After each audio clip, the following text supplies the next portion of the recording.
Hey, you did it. You showed up for 7 days. You looked beneath the surface.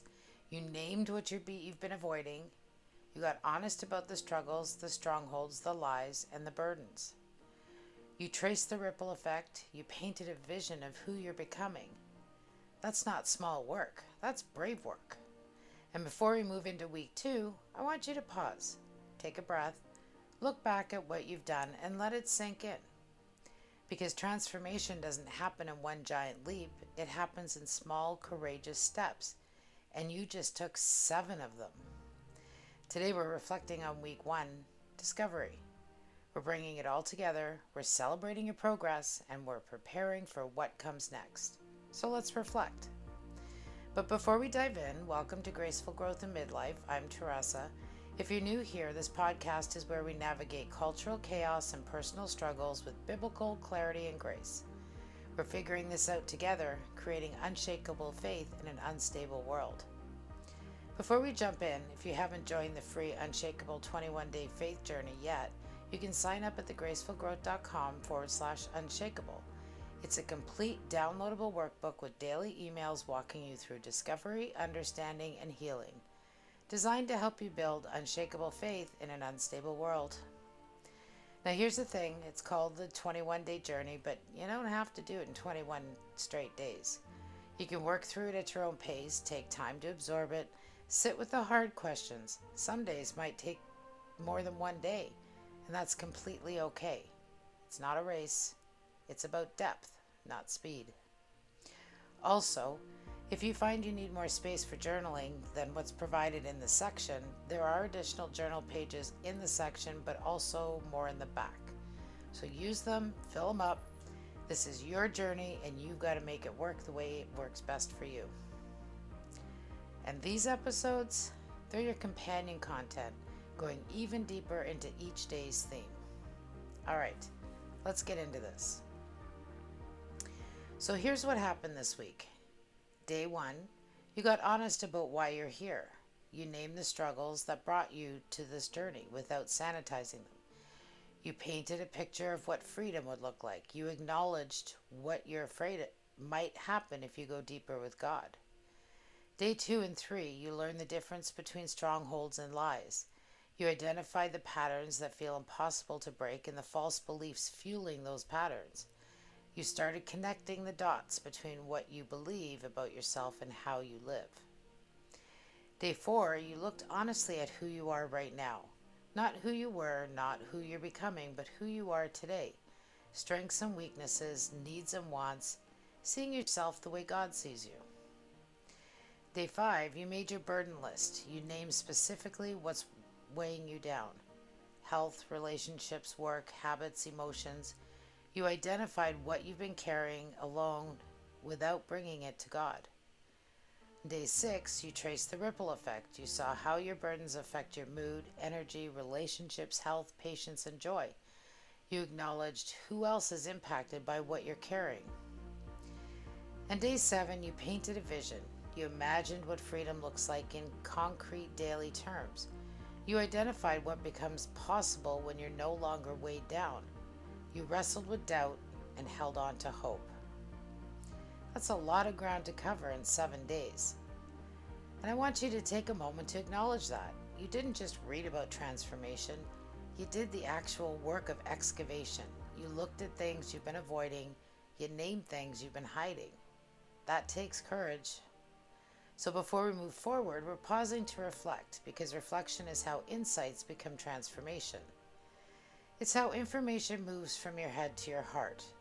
It's how the work you've done this week actually changes you. So let's walk through the 5 reflection questions in your workbook together. The first question asks, what was the biggest revelation or aha moment from this week? And I want you to really think about this, because there was probably a moment, maybe while you were journaling, maybe while you were listening to an episode, maybe in the middle of the night when you couldn't sleep, where something clicked, where you saw something you hadn't seen before, where a connection was made, where God revealed something that made you go, oh, that's what's been going on? Let me give you some examples of what aha moments might have looked like this week. Maybe your maha. Maybe your aha moment was on day one. You realized that what brought you here isn't actually the surface issue you thought it was. You came thinking it was about weight or time management or relationship problems, but when you got honest, you realized it's about unworthiness, about control, about fear.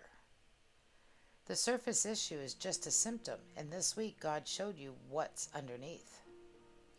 Maybe your aha moment was day 2 and 3. You finally understood the connection between the lie you believe and the stronghold that's kept you trapped.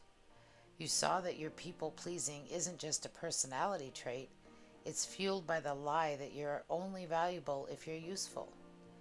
Your control issues aren't just type A tendencies, they're driven by the belief that if you let your guard down, everything will fall apart. Seeing the connection changed everything, because now you know what you're actually fighting. Maybe your aha moment was on day 4.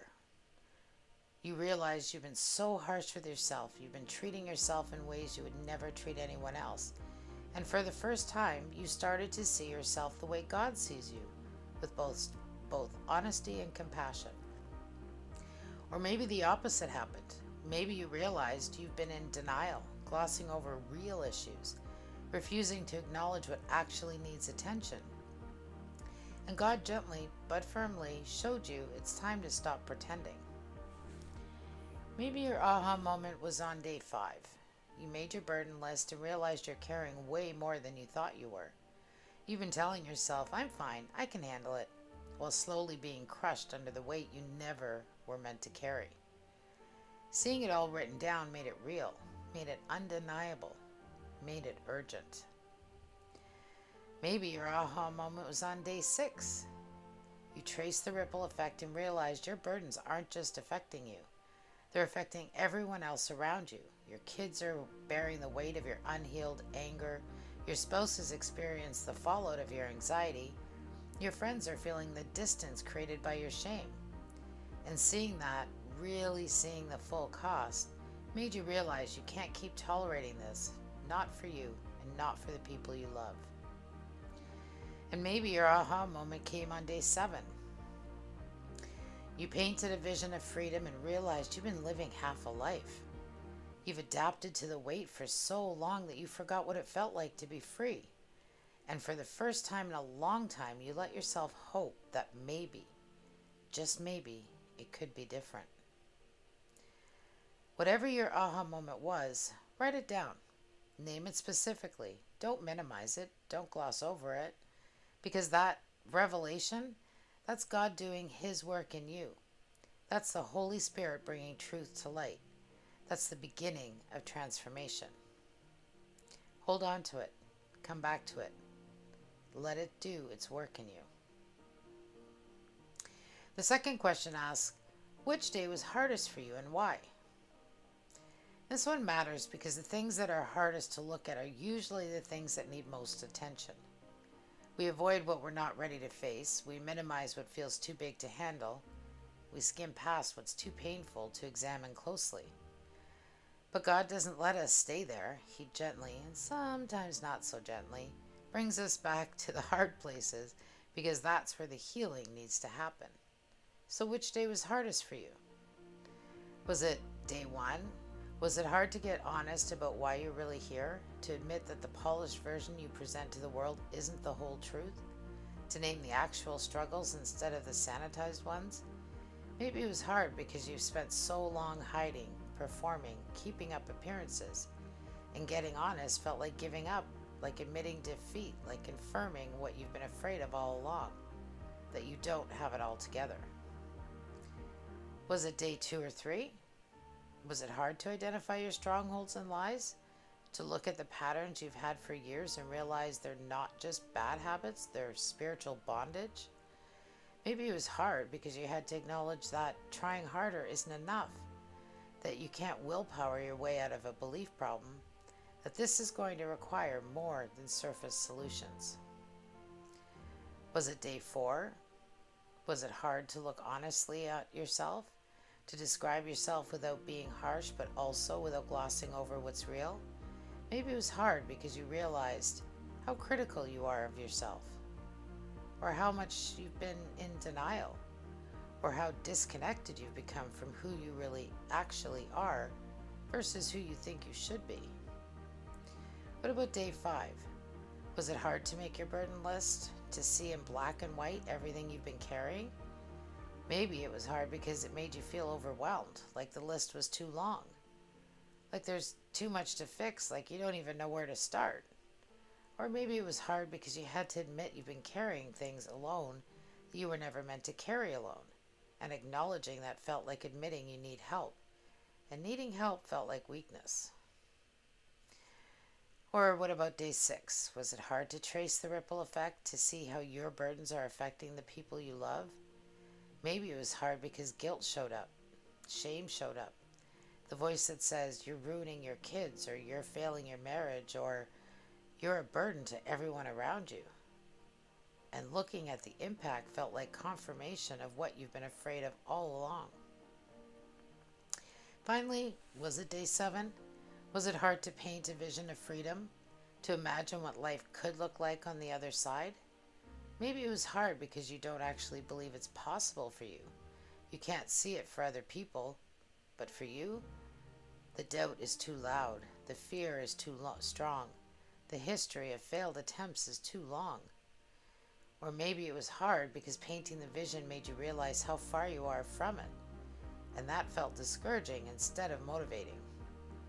Whatever day was hardest, I want you to ask yourself, why was that one hard? What emotions came up? Fear, shame, grief, anger, overwhelm? What belief was underneath it? What was that hard moment revealing about you and what you believe about yourself, about God, about change? Because the hardest moments aren't obstacles to avoid, they're invitations to go deeper. The things that are hardest to look at are usually the things that most need God's healing touch. So don't skip past the hard day, sit with it, ask God what He's showing you through it. The third question asks, what lie or burden are you most ready to let go of? And notice the question doesn't ask you what you should let go of, it asks you what you're ready to let go of. Because readiness matters. You might have a long list of things that need to change, but if you're not ready to release them, they won't budge. So what are you actually ready to let go of? Maybe it's a lie. I'm not enough. I have to be perfect to be loved. I'm too much. It's not safe to trust. I have to control everything or it will fall apart. Which lie are you tired of believing? Which one has stolen enough from you that you're ready to fight for the truth? Maybe it's a burden. The anger you've been carrying towards someone who hurt you. The anxiety that's been stealing your sleep. The shame that's been keeping you hiding. The control that's been exhausting you. Which burden are you ready to lay at God's feet? Which one are you tired of white knuckling? Here's what I want you to understand. Readiness doesn't mean you have it all figured out. It doesn't mean you know how to let it go, and it doesn't mean you're not scared. Readiness just means you're tired enough of what it's costing you that you're willing to try something different. It means you've hit the point where staying stuck is more painful than the work of change. Let me give you some examples of what readiness looks like. I don't know how to stop comparing myself to everyone, but I'm so tired of it stealing my joy that I'm willing to let God show me how. I don't know how to forgive the person who hurt me, but I'm exhausted from carrying this anger, and I know it's only hurting me. I don't know how to believe I'm worthy without performing, but I can't keep living at this pace, and I'm ready to try trusting that God loves me as I am. I don't know how to let go of control, but the anxiety is killing me, and I'm ready to stop bearing the weight of holding everything together myself. See what we're doing? We're not saying, I've got this figured out. We're saying, I can't keep doing this, and I'm willing to let God help. That's readiness. So what are you ready to let go of? Not what you should let go of, not what does someone else think you should release, What are you ready to release? What has cost you enough that you're willing to fight for freedom from it? Write it down, be specific, name the lie or burden that you're ready to surrender, and then, and this is important, acknowledge that you don't have to know how. You just have to be willing. God will show you how. Your job is to show up with open hands and say, I'm ready, help me. The fourth question asks, how did you see God show up for you this week? And this question matters because transformation isn't something we do, it's something God does in us while we cooperate. So where did you see him working? Maybe you saw him in the aha moments, the revelation that came out of nowhere, the connection you didn't see before, the truth that suddenly clicked into place. That wasn't just you figuring things out, that was the Holy Spirit bringing light into dark places. Maybe you saw him in the courage to keep going. There were probably moments this week where you wanted to quit, when it felt too hard, when you wanted to close the workbook and pretend you're fine. But you didn't. You kept showing up. And that courage, that wasn't just your willpower, that was God strengthening you to do what you couldn't do on your own. Maybe you saw him in the comfort when things got hard. Maybe there was a moment when the grief felt overwhelming, or the shame felt crushing, or the fear felt paralyzing, and somehow, through a verse, through a conversation, through a moment of unexpected peace, you felt held. That was God reminding you that you're not alone, that he's with you, that he's got you. Maybe you saw him in the vision he gave you. When you painted a picture of who you're becoming, maybe you felt hope stir for the first time in a long time. Maybe you caught a glimpse of what's possible. That hope, that vision, that wasn't just wishful thinking. That was God showing you what he's already begun in you. Maybe you saw it in his patience with you. Maybe you struggled with doubt. Maybe you had moments where you didn't believe transformation was possible for you. Maybe you wrestled with God over things you didn't want to surrender. And he didn't leave. He didn't give up on you. He waited with patience and love while you processed. That patience, that's God. He's not frustrated with your slow progress. He's faithful to complete what he started. So how did you see God show up this week? Write it down. Be specific. Because when too gets hard, and it will, you're going to need to remember that God was faithful in week 1, that he showed up, that he was working even when you couldn't see it. That's what builds faith, not just believing God can work, but remembering that he has worked, that he's been faithful before and he'll be faithful again. The fifth and final question asks, what's one thing you're taking into week 2? Not everything, just one thing. One truth, one commitment, one revelation, one prayer. What's one thing from week 1 you need to carry forward? Maybe it's, I'm not pretending I'm fine. I'm going to keep being honest even when it's hard. Or God sees me and loves me exactly as I am. I don't have to be fixed to be worthy. Or I can't do this alone. I need God and I need to stop trying to manage everything myself. Or transformation is possible for me. I've seen good work this week and I'm holding on to that hope. Or the cost of staying stuck is too high. I'm committed to this journey even when it gets uncomfortable. Whatever it is, write it down. Make it your anchor for week 2. Because next week we're going into understanding. We're going deeper. We're asking why. We're connecting the dots between your past and your present. And it's going to require some courage you showed in week 1. The same honesty, the same willingness to let God search you. But you've already proven you can do the hard things. You did it this week and you can do it next week too. So here's your action step today. Open your workbook to the week 1 reflection page and answer all 5 questions. What was the biggest revelation or aha moment from this week? Which day was the hardest for you and why? What burden or lie are you most ready to let go of? How did you see God show up for you this week? What's one thing you're taking into week 2? Don't rush through this. This isn't a checkbox exercise. This is how the work you've done becomes transformation. And then celebrate. Seriously, you showed up for 7 days. That's not nothing. That's huge. So acknowledge what you've done, thank God for meeting you there, and prepare your heart for what's coming next. So next time, we're starting week 2. Understanding day 8 is called Going Deeper, and we're moving from what's wrong to where did this come from. It might feel uncomfortable, but healing requires understanding the roots. The complete Unshakable 21-Day Faith Journey workbook is waiting for you at thegracefulgrowth.com/unshakable. It's free. Workbook, daily emails, and all. If this journey is resonating with you, subscribe so you don't miss what's coming, and I'd love to hear from you. Leave a comment below or connect with us on thegracefulgrowth.com on the blog. Thanks for being here. I'll see you next time. God bless.